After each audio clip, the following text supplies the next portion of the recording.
Hello दोस्तों, आप सभी को गुलाब जामुन जैसी मीठी मीठी नमस्कार। और उसी के साथ आप लोगों का स्वागत है आईपीओ के लव ट्रायंगल शो में।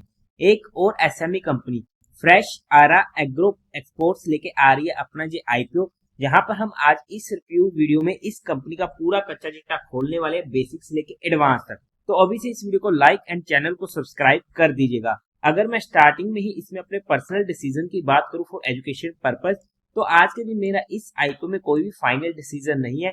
स्पेशली किस तरीके से रहेगा मार्केट का मूड मोड, उसके बेस पर जो भी मेरा फाइनल डिसीजन बनेगा वो मैं आप लोगों को अपडेट कर दूंगा।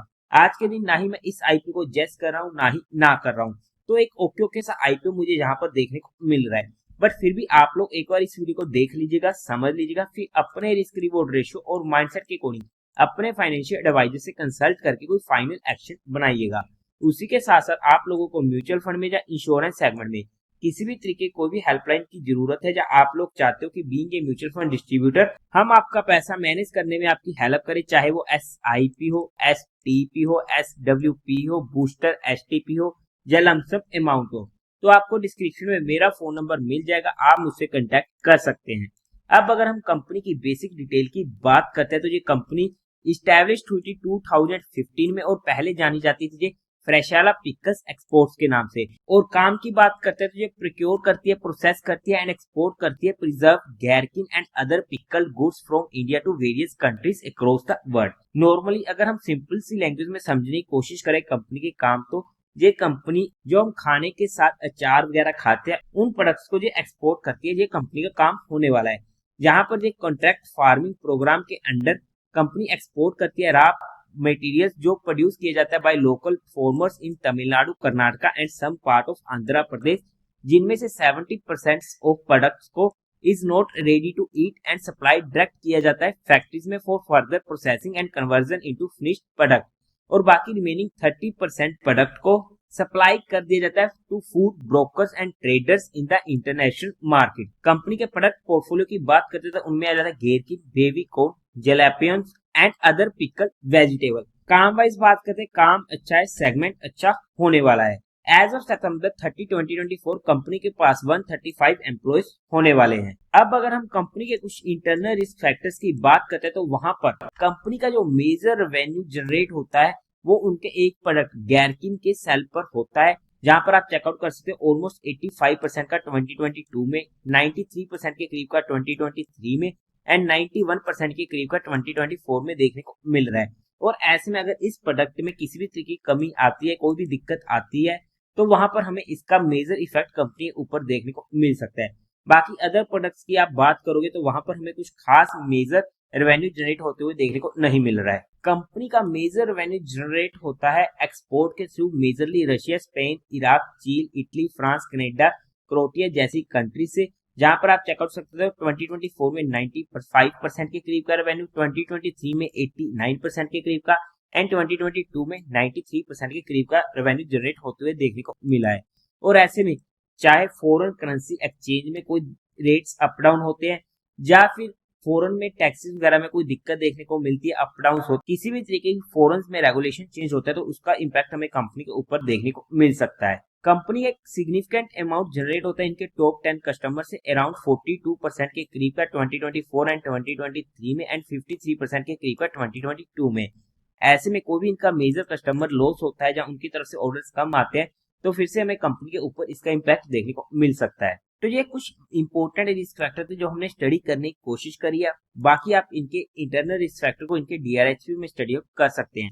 अब अगर हम कंपनी के टेंटेटिव टाइम टेबल की बात करते हैं तो ये आईपीओ ओपन होगा 17 अक्टूबर को, क्लोज होगा 21 अक्टूबर को, अलॉटमेंट होगी 22 अक्टूबर से, रिफंड मिलने या फिर आपके अकाउंट में क्रेडिट हो जाएंगे शेयर इफ अलॉटेड 23 अक्टूबर को, टेंटेटिव लिस्टिंग डेट होने वाली 24 अक्टूबर की, face value 10 rupees per share की, प्राइस बैंड 110 से 116 रुपीज पर शेयर का, हमें तो अप्लाई करना है 116 रुपीज बिकॉज हर आईपीओ ही जहां पर ओवर सब्सक्राइब हो रहा है।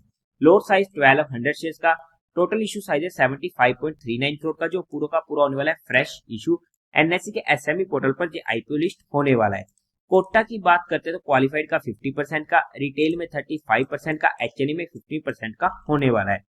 लोड साइज में रिटेल कैटेगरी में एक लोड पड़ेगा 1200 शेयर का, जिसकी अमाउंट पड़ेगी 1,39,200 रुपीज की। HNI कैटेगरी में मिनिमम 2 लॉट्स के लिए अप्लाई करना पड़ेगा, जिसकी अमाउंट पड़ेगी 2,78,400 रुपीज की। कंपनी के प्रमोटर्स की बात करते तो वहां पर Junaid Ahmed, Iqbal Ahmed, Mohammed and Mrs Asma Syed company के प्रमोटर होने वाले हैं। प्री इशू होल्डिंग की 86.5% की। अब अगर हम कंपनी के मेन मुद्दे की बात करते हैं, यानी कि कंपनी के फाइनेंशियल की, तो वहां पर सबसे पहले टोटल असेट 2022 में थे 58 करोड़ के, जो इंक्रीज होते होते पहुंच चुके 2024 तक 288 करोड़ के। काफी अच्छी ग्रोइंग रेट होने वाली है। रेवेन्यू 2022 में था 118 करोड़ का, 2023 में 127 करोड़ का एंड 2024 में 198 करोड़ का। अच्छी ग्रोइंग रेट होने वाली है। प्रॉफिट आफ्टर टैक्स 2022 में था 97 लाख का, 2023 में 9 करोड़ का, बट 2024 में 21 करोड़ का। फिर से जबरदस्त ग्रोइंग रेट होने वाली है।